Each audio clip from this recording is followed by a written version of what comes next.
Here's my review of this Baja Gold mineral sea salt right here. It's salty and delicious. I'm a big sea salt fan. I'll show you. So it'll come with a seal on it when you first get it, but there's a close-up of that salt.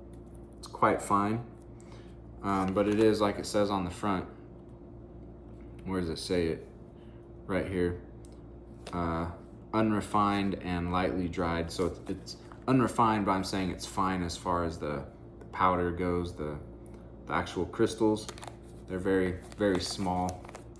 And then you also have this cap right here on top, spoon on one side, and then you've got the other shaker side like that.